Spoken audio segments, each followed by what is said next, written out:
Assalamualaikum warahmatullahi wabarakatuh.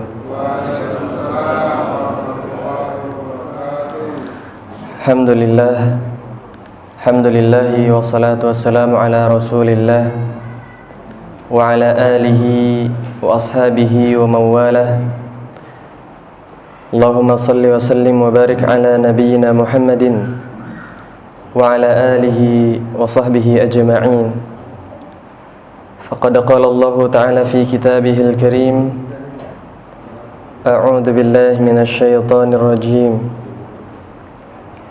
يا أيها الذين آمنوا اتقوا الله حق تقاته ولا تموتن إلا وأنتم مسلمون. وقال أيضا: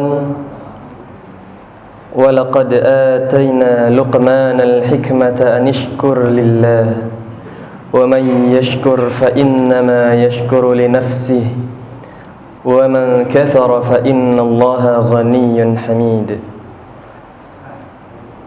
Alhamdulillah, segala puji serta syukur selalu kita limpahkan kepada Tuhan semesta alam, Allah subhanahu wa ta'ala, atas segala limpahan karunia dan nikmatnya kepada kita hingga hari ini. Setelah nikmat Islam dan juga nikmat iman, kita masih diberikan nikmat kesehatan oleh Allah subhanahu wa ta'ala. Sejatinya nikmat-nikmat tersebut tentulah kita terus upayakan untuk kita selalu optimalkan, selalu dalam ketaatan kepada Allah subhanahu wa ta'ala. Salawat beserta salam selalu tercurah limpah kepada junjungan Nabi besar Muhammad sallallahu alaihi wasallam serta para keluarganya, para sahabatnya dan kita selaku umatnya hingga yaumil akhir. Ma'asyiral muslimin, jamaah salat maghrib yang dirahmati Allah subhanahu wa ta'ala. Alhamdulillah, di antara nikmat juga yang besar yang telah Allah berikan kepada kita, yaitu Allah mudahkan langkah kaki kita untuk menghadiri majelis ilmu yang mana Rasulullah sallallahu alaihi wasallam telah janjikan ada 4 hal bagi mereka yang menghadiri majelis ilmu di masjid dari masjid-masjid Allah subhanahu wa ta'ala. Sebagaimana sabdanya beliau, ma jalasa qaumun fi baitin min buyutillah, tidaklah suatu kaum berkumpul fi baiti min buyutillah, di masjid-masjid, di rumah-rumahnya Allah subhanahu wa ta'ala, yang mana yang mereka lakukan di masjid tersebut tidak lain dan tidak bukan adalah yatluna kitaballah wa yatadarasunahu bainahum. Mereka saling mempelajari isi kandungan ayat suci Al-Quran, kecuali akan dituliskan dan dicatat 4 hal. Yang pertama yaitu adalah nazalat alaihimus sakinah, ya, diturunkannya ketenangan di dalam hati-hati mereka. Wa ghasyiyatuhumur rahmah, dan juga diliputinya kasih sayang Allah subhanahu wa ta'ala pada majelis ini. Wa haffathumul malaikah, dan malaikat juga menghadiri majelis ilmu ini. Wa dzakarahumullahu fi man indah, dan Allah subhanahu wa ta'ala juga mencatat, Allah subhanahu wa ta'ala akan menyebutkan, ya, bapak-bapak sekalian, para hadirin yang menghadiri majelis ilmu tersebut kepada mereka yang berada di sisi Allah subhanahu wa ta'ala. Ma'asyiral muslimin rahimakumullah, pada kesempatan yang baik ini insyaallah tema yang akan disampaikan yaitu berkenaan tentang tarbiyatul usrah, pendidikan dalam keluarga.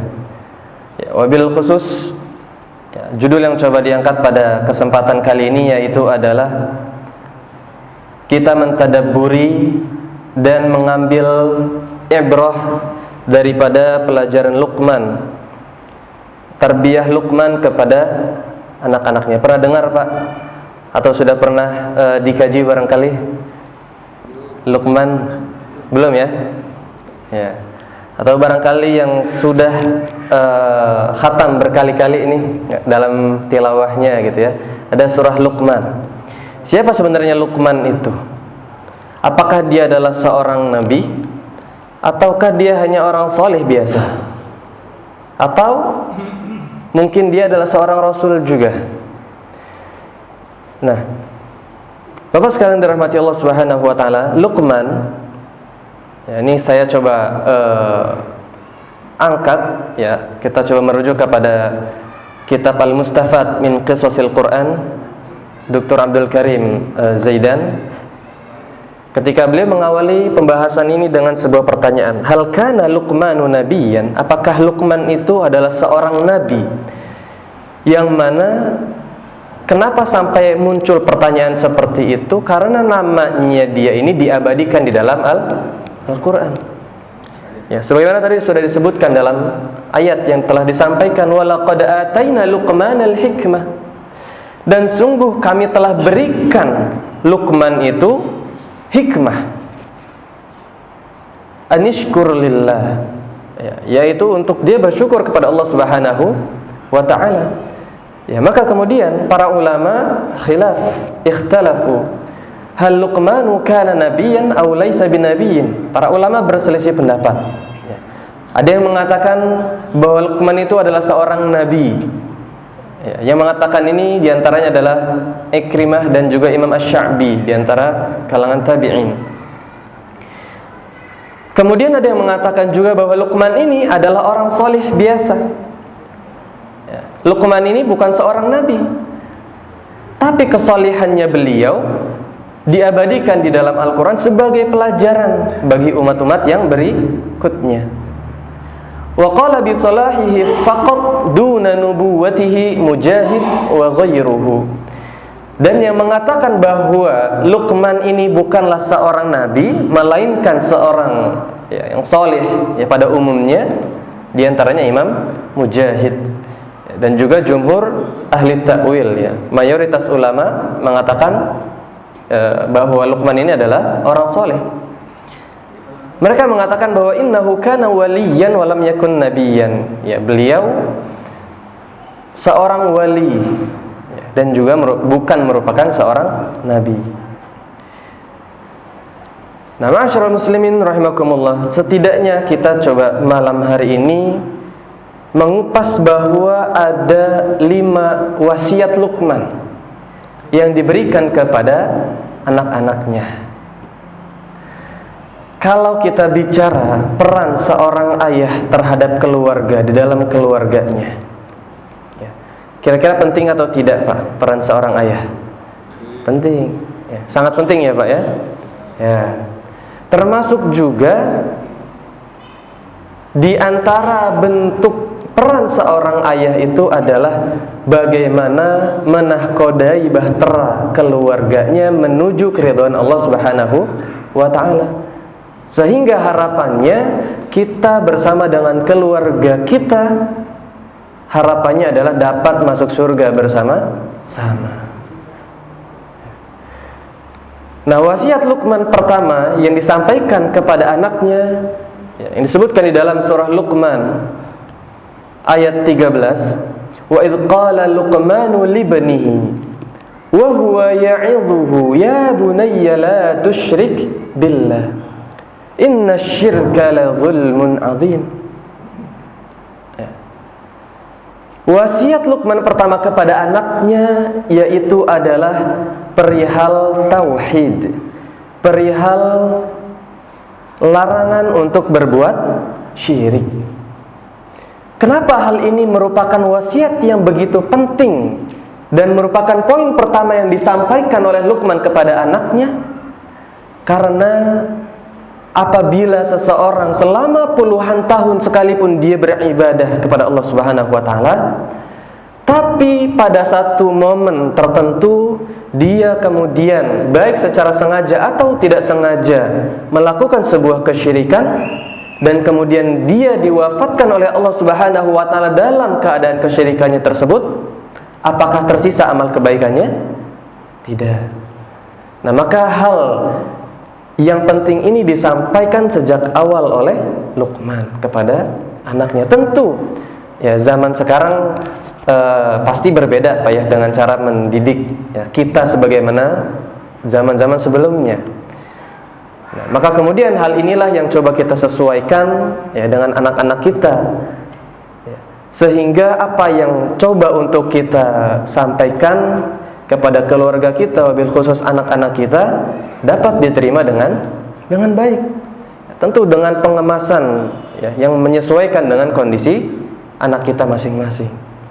Dan ketika Luqman berkata kepada anaknya, wa huwa ya'idhuhu, dan sambil menasehatinya, ya bunayya. Bahasa ya bunayya ya, di dalam bahasa Arab itu bahasa kedekatan ya, dari seorang ayah kepada anaknya ya. Karena kalau bahasa memanggil wahai anakku ya, bahasa Arabnya bagaimana Pak? Ya ibni ya, ya ibni, gitu ya Pak ya.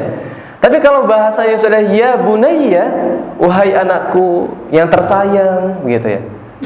La tusyrik billah, janganlah engkau menyekutukan Allah Subhanahu wa taala. Inna syirka la zulmun azim, karena sesungguhnya kesyirikan itu adalah kezaliman yang paling besar.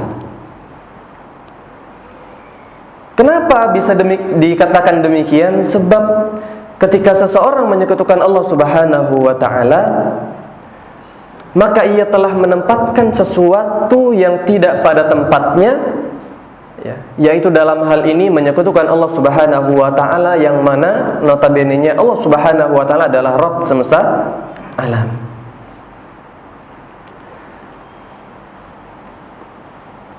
Kemudian di sini disebutkan, kenapa disebut dengan a'zamu zulm?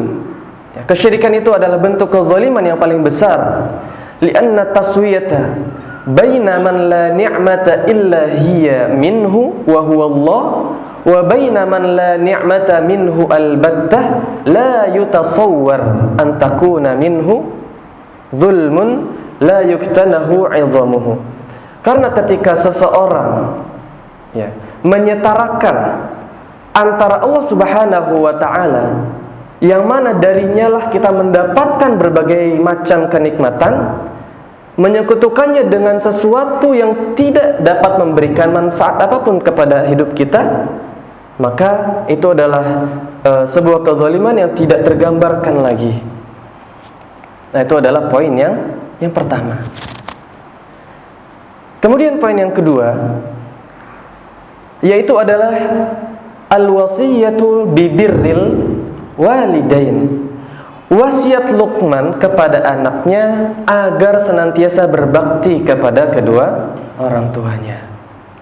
Ya, disebutkan dalam ayat berikutnya, wa wasainal insana biwalidayhi, dan kami wasiatkan dan kami perintahkan kepada manusia biwalidayhi, untuk berbuat baik kepada keduanya. Hamalathu ummuhu wahnan ala wahn wa fisaluhu fi 'amain an ishkur li wa liwalidayki ilayyal masir. Dan ingatlah ketika Luqman ya, berkata kepada anaknya, dan kami perintahkan kepada manusia ya, wa wasainal insana biwalidayhi, agar senantiasa berbuat baik kepada ayah dan juga ibunya. Hamalathu ummuhu wahnan ala wahn, karena ibunya telah mengandungnya dalam keadaan lemah. Kalau keadaan lemah itu wahnan saja, tapi disebutkan di dalam ayat ini adalah hamalathu ummuhu wahnan ala wahnin. Jadi sudah lemah, kemudian bertambah lagi lemahnya. Nah, jadi artinya lemahnya itu yang bertambah-tambah terus. Wa fisaluhu fi 'amain, dan juga menyapihnya ya, selama 2 tahun ya, sampai usia 2 tahun. Anishkur li wa liwalidayki ilayyal masir, bersyukurlah kepadaku dan kepada kedua orang tuamu, hanya kepada akulah engkau akan kembali. Nah, ma'asyiral muslimin, jamaah sekalian dirahmati Allah Subhanahu wa taala, Luqman ya, di dalam ayat ini menggabungkan ya, dalam wasiatnya ini menggabungkan antara beribadah kepada Allah Subhanahu wa taala tanpa menyekutukannya, ya. Yang ayat sebelumnya tadi digabungkan, ya, artinya masih dalam satu kesatuan, ya, dengan wasiat untuk senantiasa berbuat baik kepada kedua orang tuanya. Dan di dalam ayat-ayat yang lain pun juga sama, ya, sebagaimana disebutkan misalnya dalam ayat yang lain, wa qadha rabbuka alla ta'budu illa iyyah wa bil walidaini ihsana. Menggabungkan, ya, Allah Subhanahu wa taala ayat yang memerintahkan untuk beribadah tanpa menyekutukan Allah dengan ayat untuk berbuat baik kepada kedua orang tuanya. Karena sepenting itu, ya, kita ada di dunia ini, ya, tentunya karena sebab kedua orang tua kita. Nah, di sini al-muallif atau penulis ini menyebutkan bahwa yang dimaksud dengan wahnan ala wahnin annaha yatazayadu dha'fuha wa yatadha'af. Ya, bertambah terus lemahnya seorang ibu, ya, ketika sedang mengandung. Li'anna al-hamla kullama izdada wa 'azuma izdadat thaqlan wa dha'fan. Ya, karena kehamilan itu, ya, setiap kali ia bertambah, ya, semakin bertambah harinya tentunya semakin merasa berat, ya, selama 9 bulan. Belum selesai sampai di situ, melahirkan yang kemudian mempertaruhkan nyawanya, dan kemudian setelah itu belum menyiapinya selama 2 tahun juga. Wa fisaluhu fi 'amain. Di sini disebutkan bahwa al-fisal atau menyapih itu, ya, di samping menyusuinya tersebut, ada juga bab at-tarbiyah, tarbiyatuhu wa irda'uhu ba'da wad'ihi fi 'amain. Ya, artinya, ya, sembari disusui, sembari disapi hampir selama 2 tahun lamanya, juga ditanamkanlah nilai-nilai kebaikan, nilai-nilai keislaman sejak awal. Ya, maka itulah disyariatkan bagi seorang bayi yang baru lahir untuk diadzankan. Ya, meskipun ada yang mengatakan hadisnya dhaif dan seterusnya. Ya. Tapi intinya adalah tujuan tersebut adalah ingin mengenalkan bahwa sejak awal ia hadir di dunia harus dikenalkan kepada Tuhan yang menciptakannya. Termasuk juga hal-hal yang diajarkan, ya, alangkah lebih baiknya yang awal kali diajarkan kepada anak-anak kita, yaitu adalah mengajarkan bagaimana bertauhid kepada Allah Subhanahu wa taala, bagaimana mengenalkan Allah Subhanahu wa taala adalah pencipta alam semesta ini. Kemudian disebutkan bahwa dalam salah satu kaidah, ya, la ta'ata li makhluqin fi ma'siyati al-khaliq. Tidak ada sebuah ketaatan kepada seorang makhluk, sekalipun itu adalah kedua orang tuanya, jika memerintahkan untuk bermaksiat. Ya. Meskipun tadi diperintahkan kita untuk berbakti kepada kedua orang tua, menurutinya, ya, yang disandingkan dengan perintah untuk bertauhid, ya, dan menjaga tauhid tanpa menyekutukan Allah Subhanahu wa taala.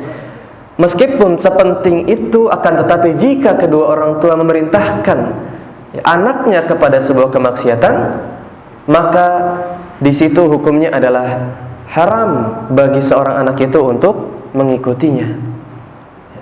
Sebagaimana disebutkan, ya, di dalam surat Luqman, ya, ayat berikutnya, wa in jahadaka ala an tusyrika bi ma laysa laka bihi ilmun fala tuti'huma. Dan adapun apabila keduanya memerintahkan dan mengharuskan untuk seorang anak itu berbuat kesyirikan, ya, fala tuti'huma, maka janganlah mentaati keduanya. Wa sahibuhuma fid dunya ma'rufa. Namun demikian, yang patut untuk diperhatikan adalah, ya, tidak memenuhi permintaan dari kedua orang tuanya pada kadar apa yang berupa kemaksiatan saja.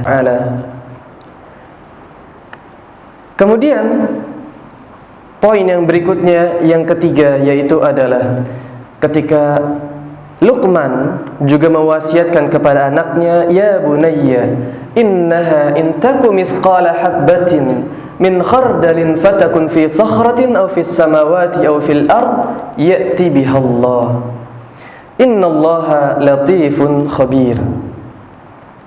Kemudian wasiat yang ketiga yang disampaikan oleh Luqman kepada anaknya, yaitu adalah mengajarkan bahwa Allah Subhanahu wa ta'ala Maha melihat dan Maha mengetahui. Ketika Luqman menyampaikan wasiat ketiga ini, wahai anakku, intaku mithqala habbah, jika ada suatu perbuatan apapun, ya, meskipun ia seberat biji sawi. Biji sawi itu kira-kira beratnya segimana, Pak? Yang tidak tergambar gitu ya. Artinya sekecil apapun perilaku ataupun perbuatan ataupun perkataan daripada seseorang, ya, fatakun fi sakhratin, ya, baik hal tersebut berada di dalam batu sekalipun, au fis samawati au fil ard, atau di langit ataupun di bumi, ya'ti bihallah, niscaya Allah Subhanahu wa ta'ala akan membalasnya. Allah Subhanahu wa ta'ala akan memberikan balasan kepadanya. Innallaha latifun khabir. Nah, artinya meskipun seseorang ketika diajarkan oleh ayahnya, maka hal tersebut akan menjadi pegangan bagi dirinya, yang kemudian dia mempunyai sebuah imunitas, ya, yang diharapkan dia memiliki imunitas keimanannya, sehingga apapun masalah-masalah yang ada di depannya, ya, dia akan memiliki landasan-landasan di dalam mengambil keputusannya. Disebutkan bahwa anna sayyi'ata awil hasanah allati tasduru 'anil insan mahma kanat saghiratan hatta law kanat fis sighar ka habbatil khardal. Artinya, jikalau keburukan ataupun kebaikan sekecil apapun yang dikerjakan oleh seseorang, ya, meskipun seberat biji sawi, ya, yang kecilnya itu hanyalah Allah Subhanahu wa ta'ala yang mengetahuinya, ya'ti bihallah, Allah Subhanahu wa ta'ala kelak akan menghadirkannya dan akan dihisab kelak di hari kiamat. Innallaha latifun khabir. Maka Allah Subhanahu wa ta'ala Maha lembut dan Allah Subhanahu wa ta'ala Maha mengetahui. Kemudian yang keempat, ya, yaitu adalah perintah, ya, untuk senantiasa menjaga salatnya. Luqman berkata dalam wasiat yang keempatnya, ya bunayya aqimis salah wa'mur bil ma'rufi wanha 'anil munkar wasbir 'ala ma asabak inna dzalika min 'azmil umur. Ketika Luqman mengatakan, wahai anakku, aqimis shalah, laksanakanlah olehmu salat. Sebab salat ini adalah imaduddin, awwalu ma yuhasabu 'alaihi al-'abd, itu adalah as-shalah. Hal pertama yang kelak akan dihisab oleh Allah Subhanahu wa ta'ala terhadap amal-amal kita semuanya, yang pertama kali akan dihisab, yang pertama kali akan diperhitungkan adalah salat. Maka jika seorang anak tidak diajarkan kewajiban salat, yang kemudian hingga dewasanya ia terus berada dalam kebingungan-kebingungannya, maka kemudian sang anak berhak untuk meminta tuntutan kepada kedua orang tuanya kelak di akhirat. Kenapa aku tidak diajarkan kewajiban untuk melaksanakan salat? Karena sejatinya pendidikan yang paling pertama berasal pendidikannya dari dalam rumah. Sebab ketika kita menyerahkan sepenuhnya pendidikan anak kita pada sekolah, yang mana sudah diketahui bahwa di sekolah-sekolah betul kan diajarkan keislaman, nilai-nilai agama, akan tetapi siapa yang bisa menjamin bahwa si anak ini akan senantiasa menjaga sholatnya? Sholat subuh mulai dibangunkan. Terkadang mungkin dilemanya seorang ayah atau seorang ibu itu adalah melihat anaknya masih tidur ya Pak ya. Kasihan gitu, kecapean. Tapi itulah kewajiban yang memang diajarkan gitu, supaya kita membiasakan seorang anak bahkan sejak kecil sekalipun.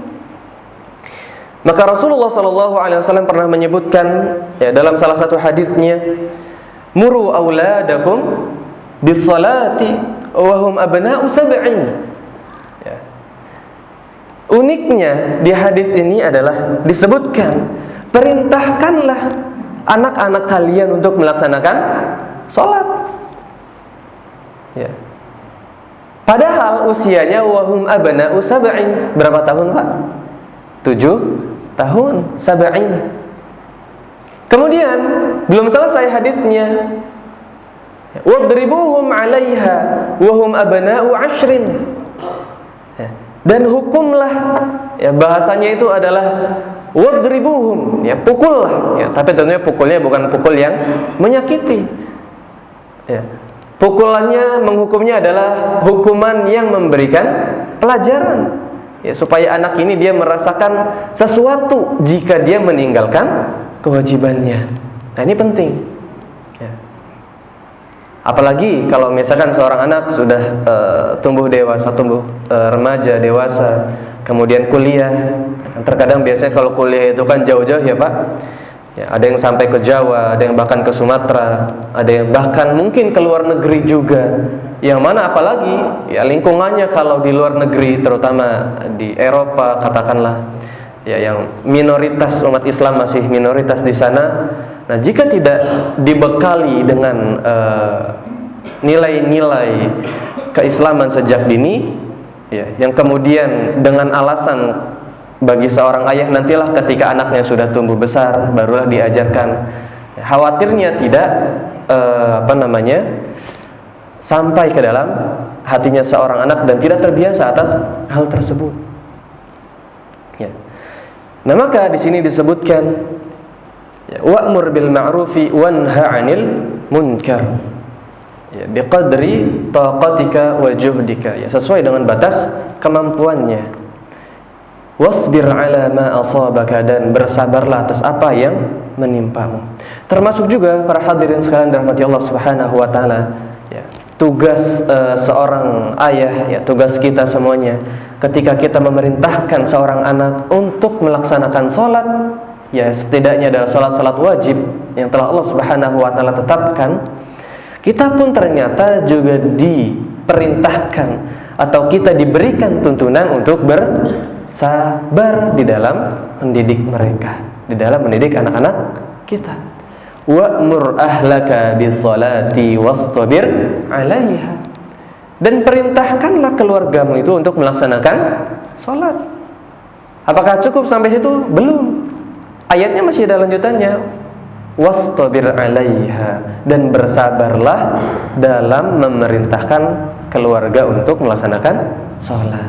Berarti artinya di samping kita senantiasa mengajak anak-anak kita, keluarga kita untuk menjaga sholatnya, ada sebuah isyarat bahwa Allah Subhanahu wa ta'ala juga menuntun seorang kepala rumah tangga, menuntun kita untuk juga menjaga sholat wajibnya. Wabil khusus, jika sholat wajibnya sudah kita biasakan, maka kita mulai membiasakan diri juga melaksanakan sholat-sholat yang sunnah, sholat-sholat yang sifatnya mustahabbah, yang disunahkan. Hal tersebut sejatinya akan menambah kecintaan Allah Subhanahu wa ta'ala. Sebagaimana disebutkan dalam hadis arba'in, ma taqarraba ilayya 'abdi bi syai'in ahabba ilayya mimma aftaradtu 'alaihi. tidaklah seorang hamba mendekatkan dirinya kepadaku dengan sesuatu yang tidak ada yang aku lebih cintai daripada dia mengerjakan kewajiban-kewajiban yang telah diperintahkan. Wala yazalu 'abdi yataqarrabu ilayya bin nawafili hatta uhibbahu. Dan hambaku itu terus dia mencoba untuk mendekatkan dirinya kepadaku bin nawafili, dengan ibadah-ibadah sunnahnya. Di samping ibadah sunnah itu tujuannya adalah untuk menambal atau untuk menyempurnakan daripada ibadah wajib yang sifatnya mungkin masih ada kekurangannya.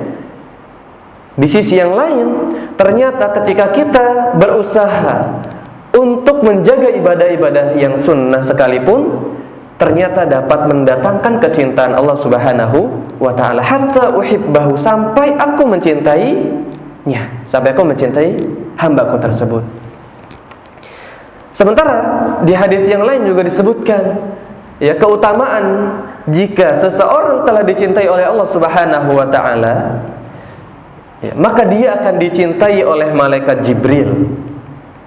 Sebagaimana disebutkan, innallaha ta'ala idza ahabba abdan atau kama qila fi riwayatin, Allah Subhanahu wa ta'ala jika telah mencintai seorang hamba, Allah akan berkata kepada malaikat Jibril, ya Jibril, inni uhibbu fulanan fa ahibbahu. Ketika Allah mencintai seorang hamba, Allah Subhanahu wa ta'ala juga akan memerintahkan Jibril untuk mencintainya juga. Inni uhibbu fulanan fa ahibbahu. Sungguh aku telah mencintai hambaku itu, maka engkau cintailah juga dia. Fa ahabbahu Jibril. Maka Jibril pun mencintainya juga. Thumma qala Jibril li ahli sama. Kemudian malaikat Jibril mengatakan kepada para penduduk langit, ya ahlas sama, innallaha yuhibbu fulanan fa ahibbuhu. Wahai para penduduk langit, sesungguhnya Allah Subhanahu wa ta'ala, kata malaikat Jibril kepada para penduduk langit, sesungguhnya Allah telah mencintai si fulan, maka cintailah dia juga. Maka kemudian para penduduk langit juga mencintai hamba tersebut.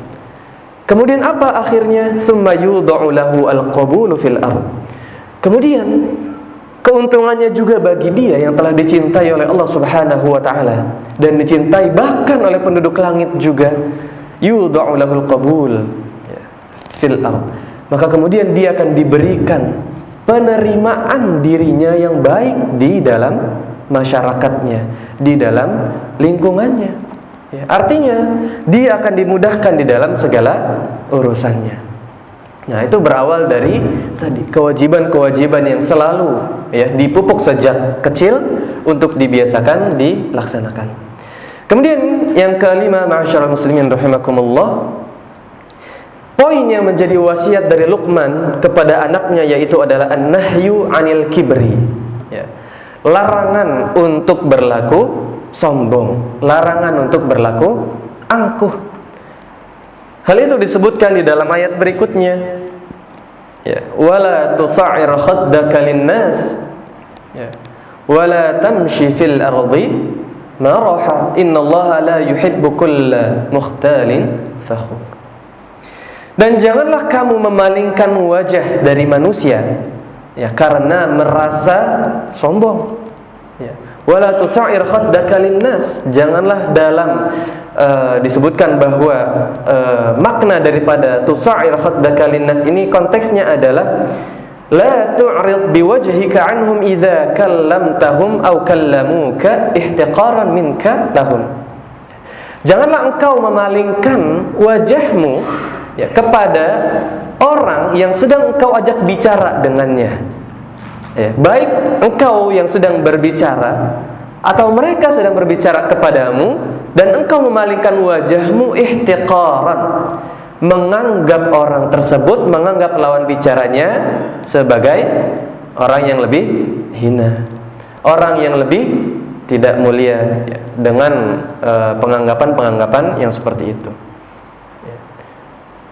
Kemudian Wala tamshi fil ardi maraha, dan janganlah berjalan di muka bumi ini dengan angkuh. Innallaha la yuhibbu kulla mukhtalin fakhur. Ya, karena sungguhnya Allah Subhanahu wa taala tidak menyukai orang-orang yang sombong dan membanggakan dirinya. Ya. Waqsid fi mashyika waghdud min sautik, inna ankaral aswati la sautul hamir. Dan sederhanakanlah, bersikap biasalah di dalam berjalan. Ya. Maksudnya adalah tawassat bainad dadibi wal isra'. Ya, artinya adalah tidak cepat-cepat, ya, dan juga tidak lambat, ya, tidak lamban di dalam berjalannya. Ya, waghdud min sautik, dan juga lunakkanlah atau perkecillah, ya, suaramu. Ya, karena kadang, ya, yang menjadi persoalan itu adalah bukan dengan kesengajaan, ya, ketika seseorang itu berbicara dengan lantang, ya Pak, ya. Karena terkadang itu beda beda latar belakang keluarga, ya, atau beda budaya, beda juga cara berkomunikasinya, ya. Nah, ini kadang yang kita mudah ada kesalahpahaman seperti itu. Maka kemudian setidaknya kita berusaha untuk, ya, tidak mengeraskan suara ketika kita berbicara atau bahkan memanggil seseorang sekalipun. Ya. Termasuk juga bahkan ketika Rasulullah SAW, ya, disebutkan kan di dalam awal surat Al-Hujurat itu, ya ayyuhalladzina amanu la tarfa'u aswatakum, janganlah kalian meninggikan, ya, suara-suara kalian, ya, ketika di sisi Rasulullah SAW. Ya, dan kemudian hukum itu pun berlaku hingga hari ini, ya, ketika di Masjid Nabawi, ya, di sana ada kuburan Nabi Muhammad SAW, di sana makam Nabi Muhammad SAW, maka seseorang pun juga menjaga adabnya, tidak berteriak-teriak, ya, dan seterusnya. Termasuk pun kita mengikutinya di dalam kita berperilaku dalam keseharian kita. Nah, ma'asyiral muslimin rahimakumullah, ya, kelima wasiat tersebut, ya, yang kemudian ada juga hikmah-hikmah yang dapat kita petik. Yang pertama diantaranya adalah, diantara hal-hal yang bisa kita ambil faedahnya juga adalah inayatul abai bi auladihim, ya, bahwa pentingnya perhatian seorang ayah kepada anaknya. Ya, kadang menjadi sebuah prinsip juga, ya, ketika seorang anak akan memperlakukan seorang ayahnya sebagaimana ketika sebelumnya, ya, si ayah itu memperlakukan anaknya sewaktu dia masih kecil. Ya, jika selalu diberikan kebaikan-kebaikan, maka harapannya ketika kita sudah tua nanti, anak kita pun juga akan memperlakukan kita dengan baik sebagaimana mestinya. Kemudian yang kedua, ya, ma yashmaluhu ta'limul aba lil abna, ya, hal-hal yang kemudian ada sebuah peran penting dari seorang ayah terhadap anaknya dalam hal pengajaran dan juga pendidikannya. Ya, terkadang kita yang disibukkan, ya, dalam bekerja kita, ya, sedikit lagi ya Pak, ya, disibukkan dengan pekerjaan kita hingga akhirnya kita melupakan kewajiban-kewajiban seperti itu. Yaitu mungkin dua hal, ya, yang dapat kita petik daripada kisah Luqman tersebut. Ya, jika ada pertanyaan mungkin setelah adzan dulu ya Pak, ya. Ya, wallahu a'lam bishawab.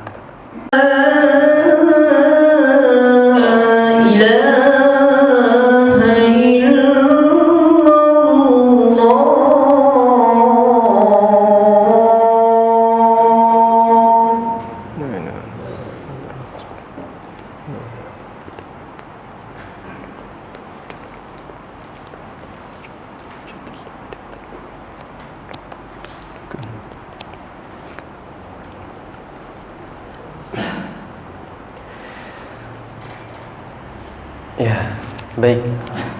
Ada yang ingin diskusi mungkin dari bapak-bapak sekalian, atau menambahkan juga boleh Pak, silakan Pak.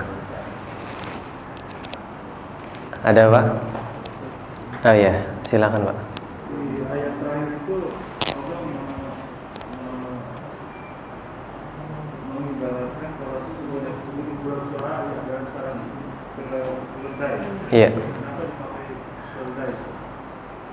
Oke. Iya, jadi memang di dalam Al-Qur'an itu banyak permisalan-permisalan itu dibuat begitu ya Pak ya. Ya, seperti kita misalkan bagaimana pahala orang yang bersedekah. Ya, dibuat permisalannya seperti apa permisalannya Pak?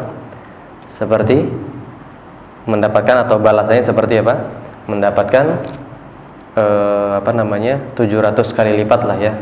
Setiap tangkainya gitu ya, bercabang dan seterusnya. Atau permisalan-permisalan yang lainnya. Termasuk di dalam ayat ini juga disebutkan bahwa inna ankaral aswat la sautul hamir. Ini kan konteksnya sebelumnya bahwa tuntunan kita di dalam berinteraksi dengan sesama manusia, ya, berinteraksilah dengan interaksi atau dengan muamalah yang baik.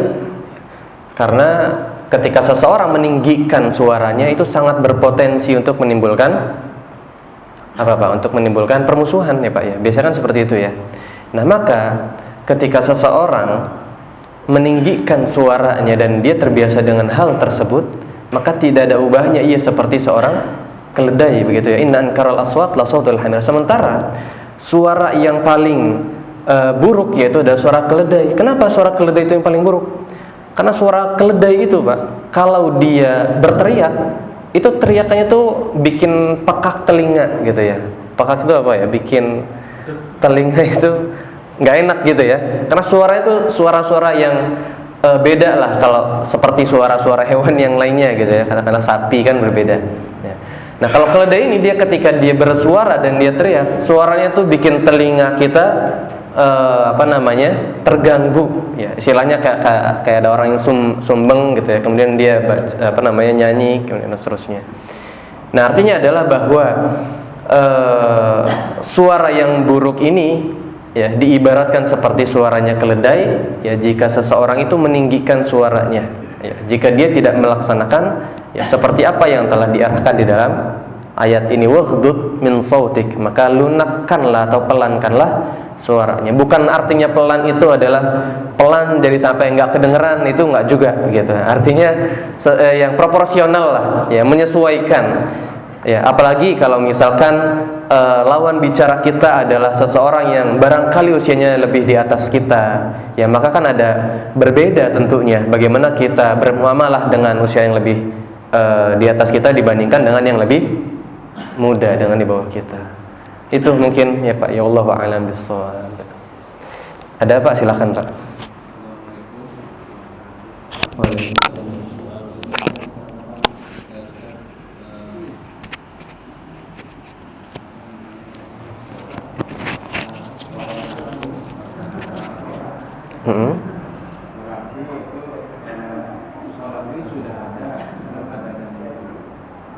Oke. Ya, Assalamualaikum warahmatullahi wabarakatuh. Di sini ada ayat 17 ya Ustaz. Ya. Wahai anakku, laksanakanlah sholat. Sementara sholat itu kan adanya zaman Nabi Muhammad ya. Sementara di sini ayat 17 sudah dikatakan laksanakan sholat. Apakah sebelum Nabi Muhammad sudah ada sholat? Gitu. Ya. Demikian, Ustaz. Ya, baik. Ya, betul. Jadi memang sholat itu ya, dia disyariatkan ya, kepada umat muslim itu ada kapan Pak disyariatkannya sholat Pak? Masih ingat Pak? Ketika peristiwa apa?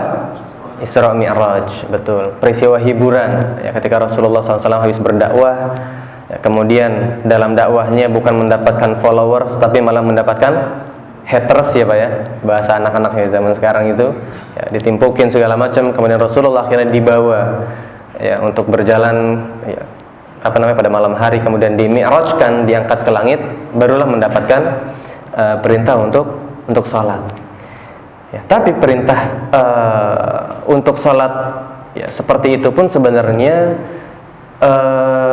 sudah ada mirip gitu Pak ya, yaitu pada semenjak zaman Nabi siapa Pak? Nabi Ibrahim pun juga sudah ada gitu ya. Apakah dari Nabi Adam sudah ada? Wallahu a'lam ya. Tapi intinya adalah ketika Nabi Ibrahim yang kemudian dia membangun Ka'bah beserta anaknya Ya, maka kemudian disitulah ada juga yang sudah pasti ada perintah untuk melaksanakan sholat, gitu. Artinya ibadah-ibadah ataupun yang disyariatkan kepada kita, ya pada hari ini ya Pak ya, kayak kita beribadah, kemudian kita menyembah Allah Subhanahu Wa Taala, bukan berarti semuanya baru.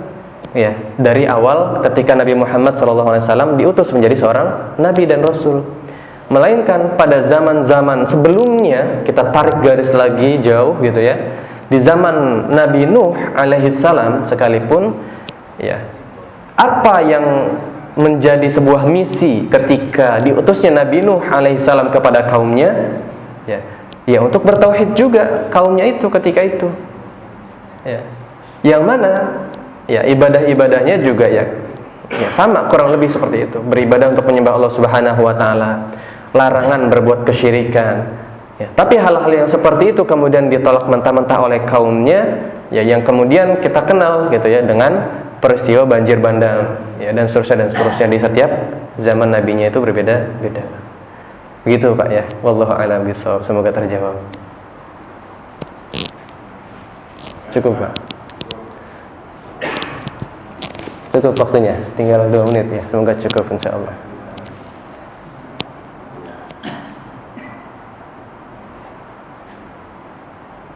Ya, terima kasih Ustaz.